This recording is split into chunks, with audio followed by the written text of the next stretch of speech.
বেশি অংশ পতিত থাকতো ওই জায়গাটা। আর এখন আমরা উপসহকারী কৃষি অফিসারের শামীম স্যারের পরামর্শে আমরা অনেক পদ্ধতি মতে মালচিং ব্যবহারে, ফেরোমন ফাঁদ ব্যবহার করে এইভাবে আমরা মরিচ বিভিন্ন কম সময়ে ফসল আমরা চাষ করি, এতে আমরা অনেক লাভবান হইতেছে, এতে আমরা কৃষিতে আগে যাইতেছি। এই প্রজেক্ট থেকে আমরা মরিচের চারার পয়সা পাইছি, সার পাইছি, মালচিং পেপার পাইছি, জৈব সার পাইছি, এগুলো আমরা ব্যবহার করছি এই জমিতে।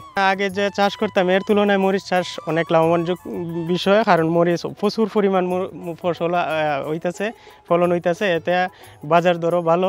1600, 1800, 2000 টাকা মনে বিক্রি করতেছি, আর দৈনিক 3 মণ, 4 মণ, 5 মণ এইভাবে আমরা বিক্রি করতেছি। আমরা আগে দীর্ঘস্থায়ী ফসল ফললে মানে প্রতিদিন বাজারে নেওয়া সম্ভব হইতো না, 6 মাসে একটা ফসল করে নিতে হইব, আর এটা আমরা 2 মাস পর থেকে প্রতিদিন নিয়ে আমরা বিক্রি করতে পারতেছি। মরিচ ফসলটা আমরা অনেক ভালো।